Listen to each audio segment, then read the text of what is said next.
ഇന്ന് തന്നെ ഡൗൺലോഡ് ചെയ്യൂ. കാണൂ നിങ്ങളുടെ ഫേവറേറ്റ് ഷോസ്. ഒരു കാര്യം സത്യസന്ധമായി ഞാൻ പറയാം, ആ ബോഡി അവിടുന്ന് മാറ്റിയതിൽ എനിക്കൊരു പങ്കുമില്ല.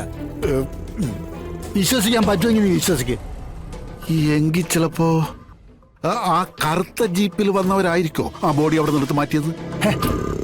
കറുത്ത ജീപ്പ് വിഷ്ണുവിനാണല്ലോ ഉള്ളത്. കുറച്ചു ദിവസമായിട്ട് ഞാനിത് നേരിൽ കാണുന്നത്. ആരോടാണ് എന്താണ് പറയുന്നതെന്നും നോക്കാതെ എടുത്തു ചാടി പ്രതികരിക്കും. ആ സമയത്ത് എന്തെങ്കിലുമൊക്കെ വിളിച്ച് പറയുകയും ചെയ്യും. നമുക്ക് എന്തായാലും ഒന്ന് സ്കാൻ ചെയ്ത് നോക്കാം.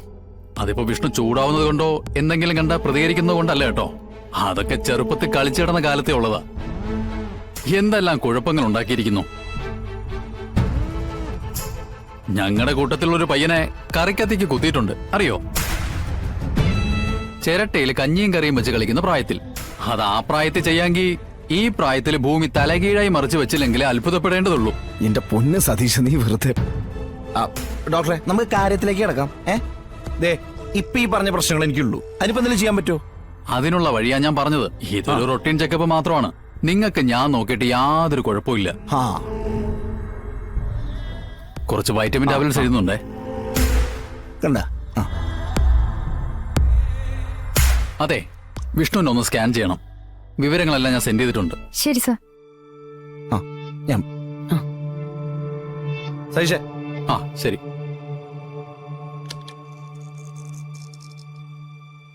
വലിയൊരു ബന്ധം എനിക്ക് വിഷ്ണുവിന്റെ കുടുംബമായിട്ടുള്ളതാ. എന്റെ ഈ കസേര തന്നെ, അതായത് ഞാൻ ഈ ഡോക്ടർ വേഷത്തിൽ ഇവിടെ ഇരിക്കാൻ കാരണം തന്നെ വിഷ്ണുവിന്റെ അമ്മയാണ്. ഇനി അവൻ എന്ത് തന്നെ വന്നാലും അവനെ രക്ഷിച്ചെടുക്കേണ്ട ഉത്തരവാദിത്തം എനിക്കുണ്ട്. ഒരു കാര്യമില്ലാത്ത കാര്യത്തിന് വെറുതെ ചൂടാവുക, പെട്ടെന്ന് വയലന്റ് ആവും. റിപ്പോർട്ട് വരട്ടെ, നമുക്ക് നോക്കാം.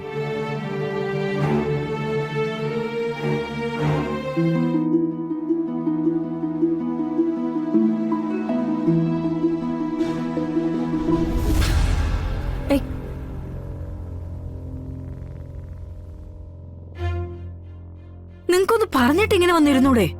ഈ കത്തിച്ച ബീഡി ഒന്ന് തീർത്തിട്ട് വിളിക്കാന്ന് കരുതി. അവയില്ലേ ഇവിടെ? അകത്തുണ്ട്. ആ, എന്നാ ഒന്ന് പുറത്തേക്ക് ഇറങ്ങി വരാൻ പറ. ചില കാര്യങ്ങൾക്കൊന്നും ഒരു വ്യക്തതയില്ല. അതൊന്ന് ക്ലിയർ ആക്കിയിട്ട് പോവാന്ന് കരുതി. അതേ, ഞാൻ കേറി വിളിക്കണം അവനെ പുറത്തേക്ക്. വേണ്ട, ഞാൻ വിളിക്കാം. ആ, എന്നാ പോയി വിളിക്ക്.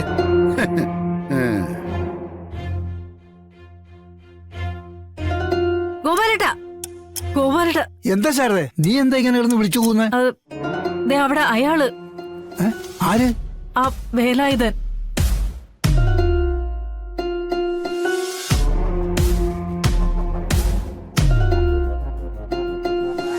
എന്താ വേല? നീ എന്തിനാ എന്നെ ഇങ്ങനെ കഷ്ടപ്പെടുത്തുന്നേ? കാര്യങ്ങളെല്ലാം നമ്മൾ പറഞ്ഞ് അവസാനിപ്പിച്ചതല്ലേ? നീ പറഞ്ഞ പണവും ഞാൻ തന്നു. അതെങ്ങനെ കോലേഷ പറഞ്ഞ് അവസാനിപ്പിക്കുന്നേ? എടുത്ത പണി തീർത്തെടുത്തില്ലല്ലോ. എടുത്ത പണിയോ? എനിക്ക് മനസ്സിലായില്ല. ആ, നമ്മൾ രണ്ടുപേരും കൂടി ചേർന്നെടുത്തൊരു പണി. ആ പണിക്ക് മേല് നീ നിന്റെ പണിയെടുത്തു. അത് ശരിയല്ലല്ലോ. അത് നീ എന്നോട് ചെയ്ത ചതിയല്ലേ? വലിയ ചതി, കൊടും ചതി. എടാ, നീ കാര്യം എന്താ വെച്ചാ തുറന്നു പറ. ഒരുമാതിരി വളഞ്ഞിടുന്ന് മുഖേ പിടിക്കുന്ന ഈ പരിപാടി എനിക്ക് ഒട്ടും ഇഷ്ടമുള്ള കാര്യമല്ല. എന്നാലേ വളയുന്നില്ല, നേരെ തന്നെ പറയാം. നമ്മൾ രണ്ടുപേരും കൂടി ഒന്നിച്ചു കുളിച്ചിട്ട നസീറിന്റെ ശവം അതവിടെ നിന്ന് മാറ്റിയതാരാ? അതൊന്നും എനിക്കറിയില്ല. ഏയ്, നീ അറിയാതെ അത് അവിടെ നിന്ന് മാറില്ലല്ലോ.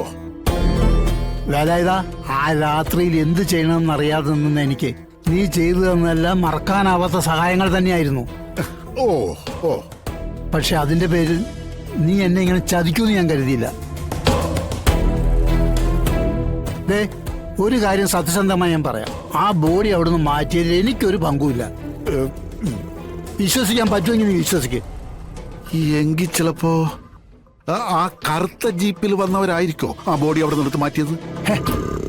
കറുത്ത ജീപ്പ് വിഷ്ണുവിനാണല്ലോ ഉള്ളത്. എന്റെ ദേവി, വിഷ്ണു കേസ് വീണ്ടും തിരിഞ്ഞ് വിഷ്ണുവിലേക്ക് പോവാണോ? അവിടെ നിന്ന് ആര് മാറ്റിയാലും ശരി, ഇനി കേസ് പോകുന്നതേ അവന്മാർക്ക് പിന്നാലെ ആയിരിക്കും. വിഷ്ണു, ആരെയാണോ അവന്മാര് രക്ഷിക്കാൻ ശ്രമിച്ചത് അവരും കുടുങ്ങും ഇവരും കുടുങ്ങും. ആ അതിപ്പോ എത്ര വലിയ ബന്ധങ്ങൾ ഉണ്ടെന്ന് പറഞ്ഞാലും മാന്തിയത് ശവമാണോ? തൊട്ടവനും കണ്ടവനും എല്ലാവനും നാറും. ഇല്ലെങ്കിലേ ഈ വേലായുധം നാറ്റിക്കും. അതൊന്ന് അറിയിക്കാൻ വേണ്ടി വന്നതാ. ആ എന്നാ പിന്നെ പോട്ടെ. അയ്യോ, ഇനിയും വരേണ്ടി വരുമല്ലോ. അത് ഞാൻ ഓർത്തില്ല. എന്നാ വരട്ടെ.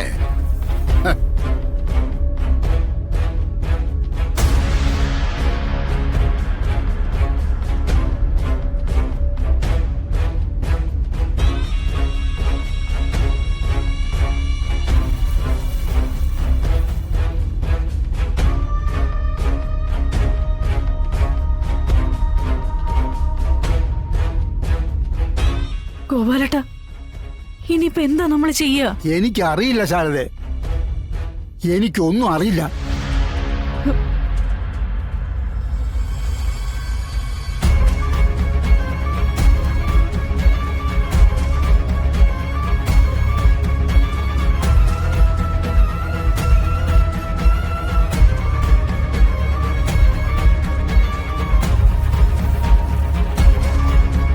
സംഭവ സ്ഥലത്ത് നിന്ന് ബോഡി ആരോ നീക്കം ചെയ്തിരിക്കുകയാണ്.